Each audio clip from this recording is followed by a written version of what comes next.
Everybody ready?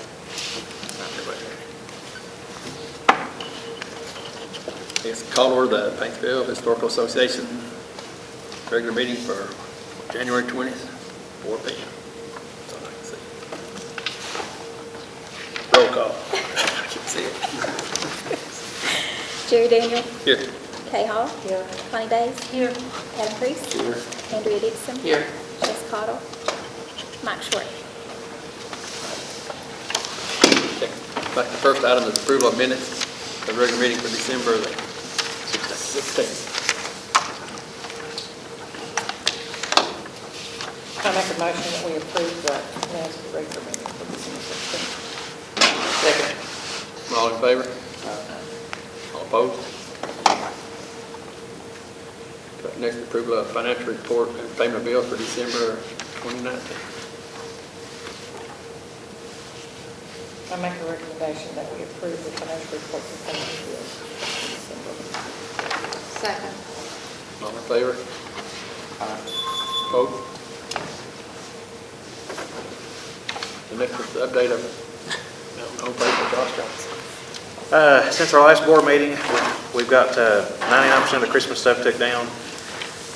We've been booking weddings and events already for 2020, and we've actually had somebody that's already, did they pay their deposit for that 2021? No, she didn't. Somebody went off, we go ahead and book for 2021, so we've been booking those out there, and then we're working on getting ready for the season. This year, we're actually starting a little early. Wedding season anyway, that is. You know, we won't officially open until April 1st, back regular hours for the farm, but we have a wedding out there March 14th. So if somebody's wanting to use the church to get married, so that's going to be a cold wedding. But What did we charge for wedding? it depends. Depends on, we offer a package that's $800. 800, yeah. They can do the church or the flat, the dressing rooms, the reception, all that includes everything. 8 hours. So, that, in a nutshell, that's kind of what we've been working on at the farm. So, it's already almost February. So, That's it? Okay. Any other comments from the commissioners? Do we know how many weddings we've been working today?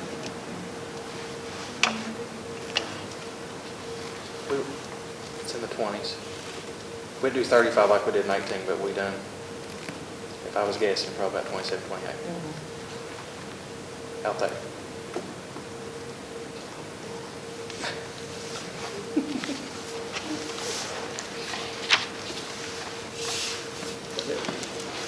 Anything else? I guess need to want to adjourn then. Yes. Make a motion to adjourn. Second. All in favor? Opposed?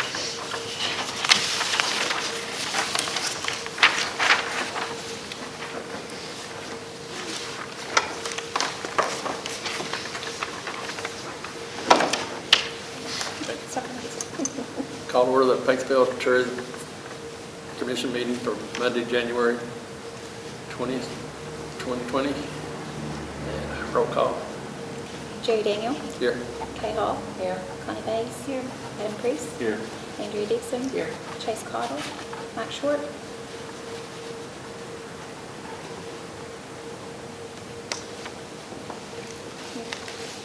That's the approval of the minutes for the regular meeting for December the 16th, 2019. I'll make a motion to approve the minutes from the regular meeting of December 16th, 2019. Second. All in favor? Opposed?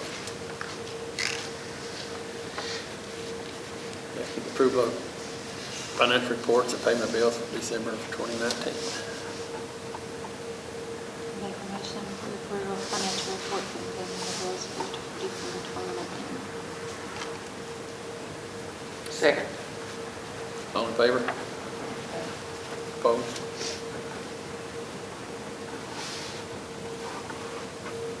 Next is approval of minutes, approval of financial reports and payment of bills for Country Music Highway. I make a motion.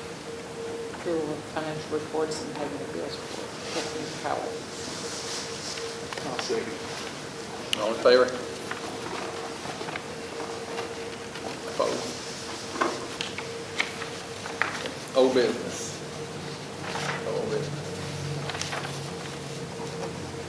New business. Like Jim Bryant, presentation of all report. That'd be you. This is about like our Kiwanis Club. It's just not much going on in the wintertime. I've got this here, these are for Kim at City Hall, so I'm gonna let you guys look at it. I'll just keep one, and then I can get back when we have them. I'll just do it again.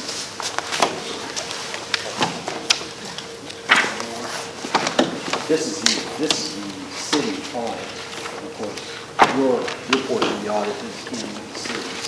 You're a component unit of the city of Paintsville.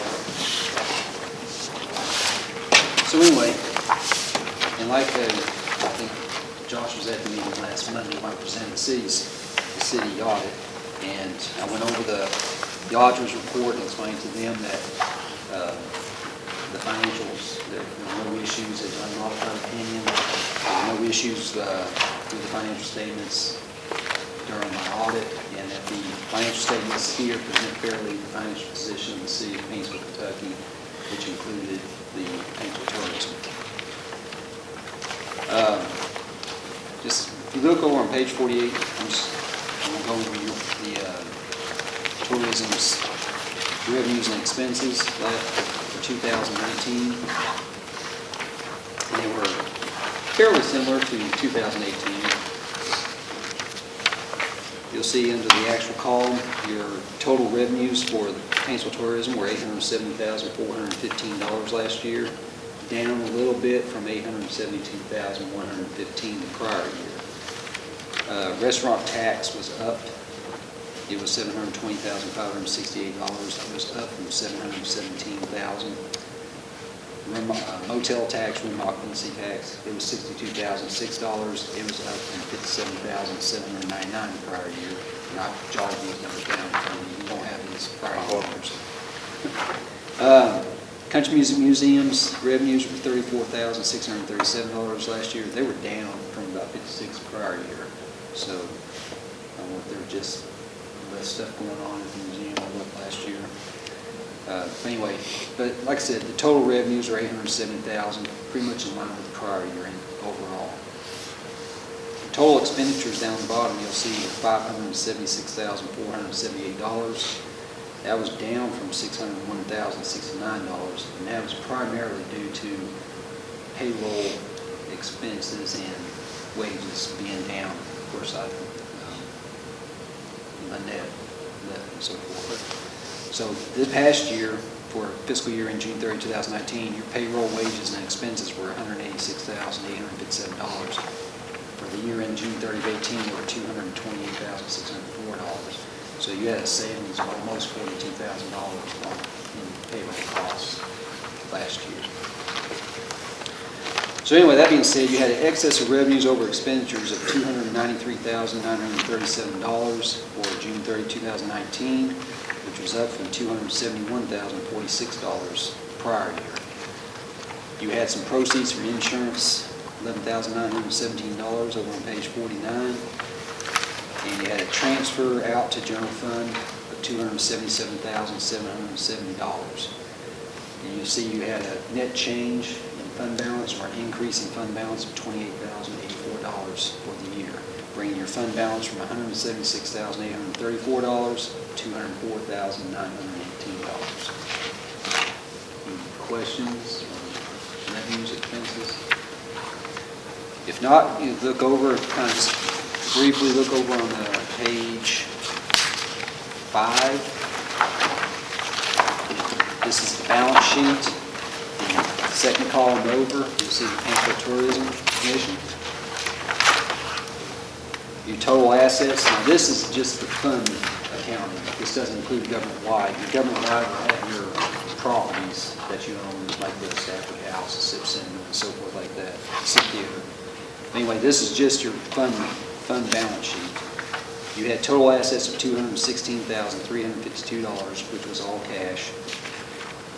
You'll see you had cash in the bank of $114,712. That was up from $81,282 prior year.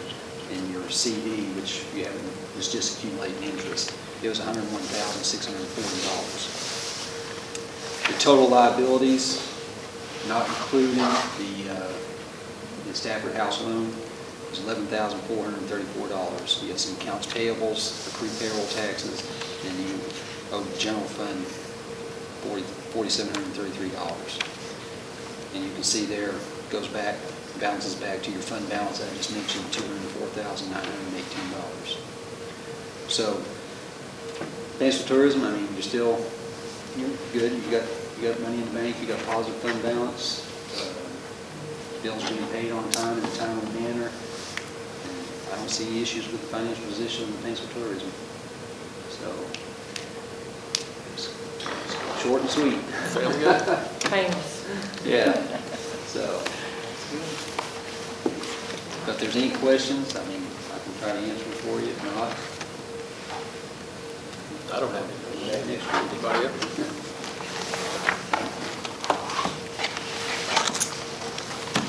As long as you got money. Hard to complain when you got Yeah. you got money, increase your fund balance last year. So I can keep one. Yeah, keep it going for your records. Thank you, Jim. No, you're welcome. Thank you.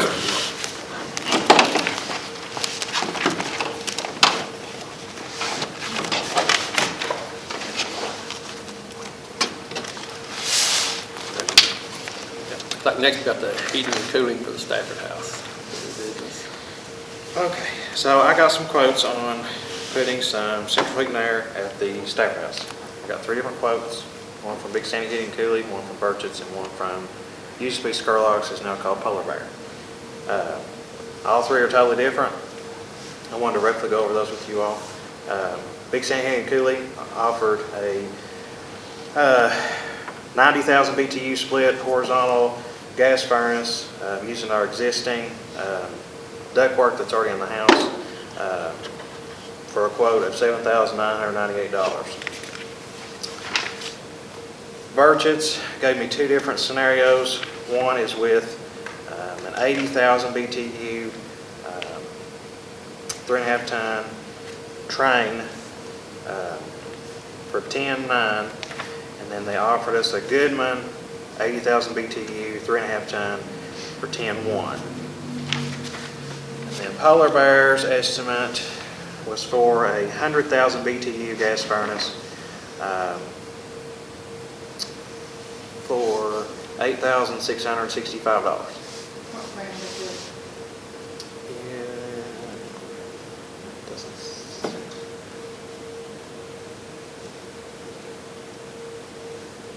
Doesn't say.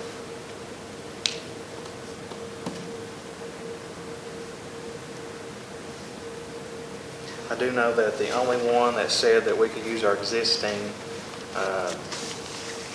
ductwork was Big Sandy. Everybody else wanted to do strip new or put new ductwork. Big Sandy said they could use what was already there since it is gas heat because it isn't insulated, which will eliminate less holes in the floor and all that type of stuff. So. That was also the lowest cost quote, wasn't it? It was. And they did try to be as fair as they could with us because, last year they done the one at the city. So, Yeah, that ductwork's never been used, has it? years ago, everybody said that years ago in the basement, there used to be a furnace. I mean, I don't know, that was before my time, but probably before all of us, I'm sure. But at one time there was central heating in there because there's thermostat in the wall too at the front door.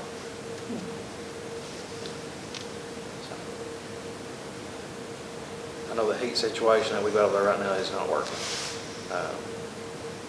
because they're running wide open and it's not touching it. So, But that's only 2 little space heaters or something. it's those gas 3, furnaces, yeah. or 2 gas furnaces in the front of that other one. It's not working. Yeah.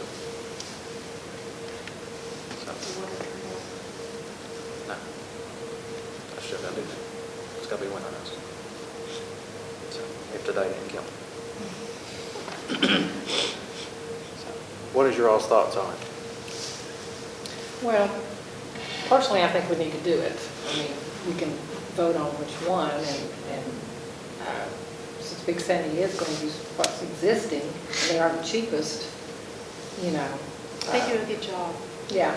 Well, he said he worked with them last year, and it looks to me like they're trying to help us out there, by Yeah, because it didn't say. Yeah, yeah. What train units do they have, did they say? Lennox. Maximum, yeah.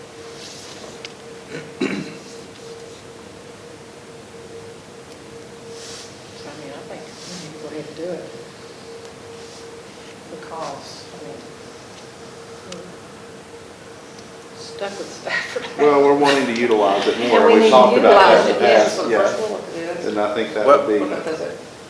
So I did have, it'd be 12.4 to have, but the units will never, there's no insulation in that house. Wintertime is no problem because heat rises. Right.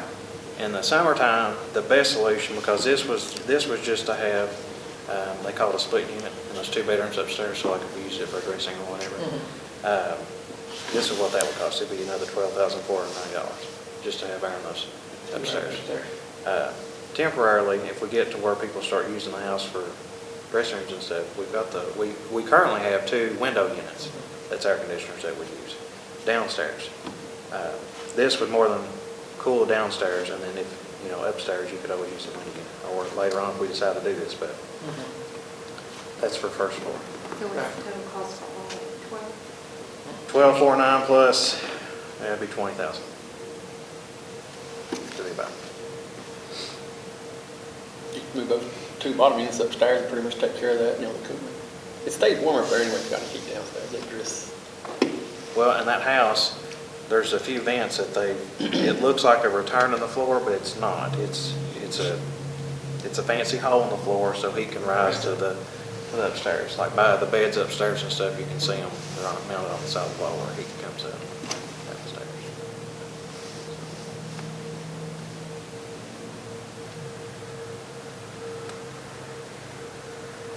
Now, the other 2 didn't have anything upstairs either, right? Everything just Just primarily downstairs. downstairs. Just downstairs. With the other 2, does that include new ductwork or provide? New ductwork, which could probably, because one of them, I don't remember which one, it talked about having to put new returns, more holes in the wall, more holes in the floor. The one with the train? or this one? Burgess was the train, and Colorado didn't put a brain. This one. And then Big Sandy uses Lennox. Warranty's 3 years, limited on labor, 5 years, limited on thermostats, heat strips, and 10 years limited on parts and compressor. Big Sandy sounds good to me.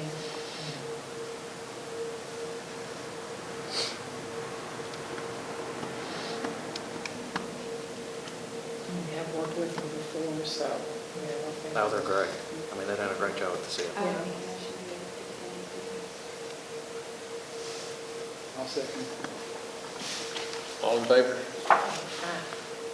Opposed? Same deal. Now, I need a motion to take, we've got the money in signage to pay for this. We need to be able to transfer it though, so I need to amend the budget and take the money from signage and put over into maintenance under the Stafford House on the budget. Which will be, you might as well say, $8,000. Motion to transfer from signage to maintenance. I'll second. All in favor of transferring the money? Opposed? So for signage, I'm sure you got one out there. Back The at thing. signs, that people dance and turn on. That works. Put you right there on the mound. There you go. All right, I guess my report's next. Since last meeting, this is in no particular order. The carpets here have been shampooed and cleaned again. They were disgusting. Also, I don't know if you noticed, but the tile out in the lobby in the gift shop area has been cleaned and scrubbed, and it looks 100% better. JP told me he'd only done that one other time, and it had been at least 10 years ago. I recorded a new segment on WYMT. It's no longer Moms Every Day. It's now called Mountain Families.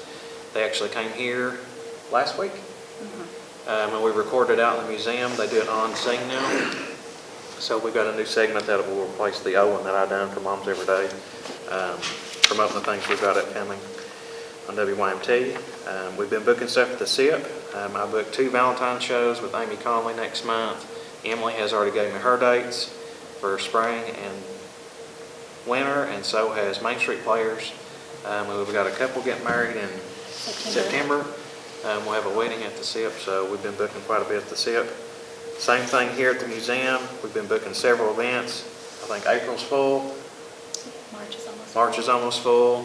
It's like we've done a complete 360 here lately, which is great. We've been working on events for 2020. The summer concert series, sponsorship stuff's already went out. This year also, it was 15 years for the museum, so I'm still planning on a small celebration here with like cake, finger stuff in April to celebrate the museum for 15 years. I've been working with tour groups. Airstreamers is excited. I talked to Debbie last week. They're going to be coming again in May. The train is becoming popular. I've got 2 other festivals that's wanting to utilize the train for their events. So I've got to figure out how, scheduling wise, I told them that's right in the heart of Pumpkin Patch.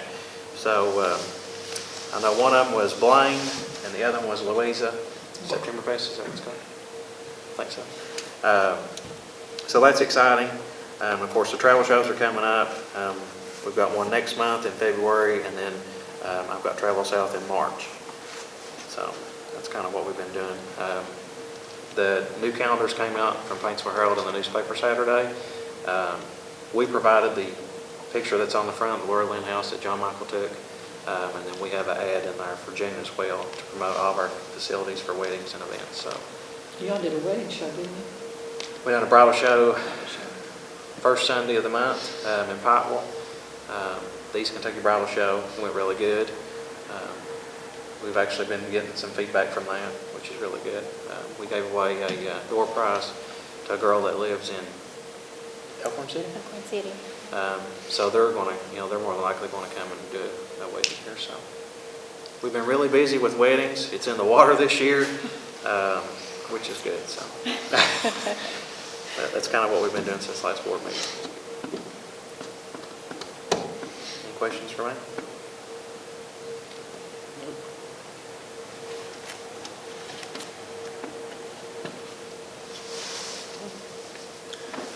Okay, do we need an executive session? No. No? Okay. I guess the commissioner's comments then.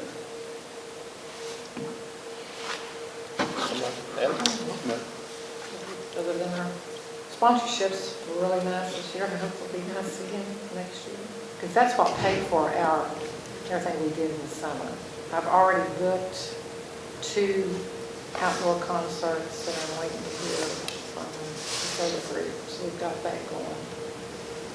We paid for 4 bands last year, and I think 3 or 4 movies. Yeah. Every bit was covered by sponsorship. All the sponsorship. And it was Appalachian Wireless.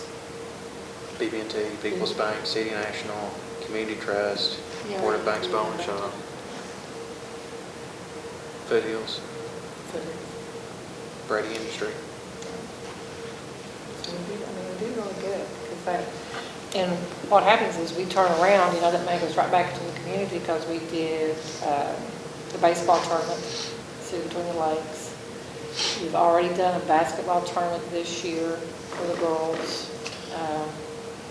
City Between the Lakes is doing that again. We've got 3 away teams coming to an 18 tournament with 3 off and 1 away. Basketball are looking to do a tournament in the end of December between the 2 schools. There'll be at least 4 teams there, Stan, so what we do is we just turn it back into the community, which is really good. And I think Little League is looking to do a tournament, 15 teams. Woo-hoo. So they'll ask, they'll want us to sponsor, not like we do the high schools, but T-shirts or something. But That's what we want. That's how people win. yeah. And I talked to the basketball, and I told them, I know when I traveled with the high school, and they had sponsors, I said, maybe, now that we know that they're going to do this, we could offer these away teams, especially, and we could offer any of them, like if we could get like a pizza, like if one of the pizza places would sponsor the pizzas, we could bring them here, let them watch a movie, eat pizza, go through the museum, something like that, and do it like a little packet. We did a packet last year for the baseball, or year before last? Must have been here for us. I think year before last. We did a little bag, a bag packet for them that had all our tourism information, T-shirts, bubble gum. Some of the banks donated some stuff, chapstick, all that, and sanitizer and all that stuff. Gets the information out there. And, a lot of stuff on it.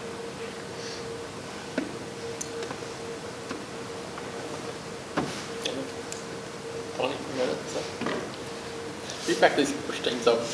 I went to basketball tournament down there in Lexington, not this weekend, weekend before, and it's like just sixth grade, I think, and there were like 64 teams there, I think. Oh, I'm sure. And there's hundreds of people. I mean, there's 5 courts on that one floor, Yeah. plus the high school over uses once over there. I mean, people just, you can't believe how many people those things back there. I can believe it. I mean, I used to do the travel. Okay, there's tons of them. Then we went to a football tournament down there, Knoxville, about a month and a half ago, Rocky Top down there. There were people there from 20 states, and I guess maybe 300 or 400 teams there. And they were just unbelievable, the people that backs those kids like that. Young kids especially. Well, if you do, the two, between all the elementary schools in the county, you can get those, I have something going on at all the gyms, because I know when we used to go to Scott County, that's what was happening. You had, I can't remember how many different schools, but you had games going on at every school, and then the finals would be at the high school. There was something going on everywhere. Well, there's 6 gyms right here in Paintsville, same as, I mean, they're just within a half mile of each other. Right. And Highlands in, one on this side of town, plus the 4 in down there. Yeah. I mean, it's, getting everybody together, it's very doable. I guess that's what they're looking at with the baseball league study and stuff, so. That's the problem here is accommodation like that. You had hundreds of people. But it's a money maker now. Absolutely. People like their sports. They do. Especially kids and grandkids, nieces and nephews. What else we got? That's it. That's it. I guess motion to adjourn then. I make a motion we adjourn. All in favor?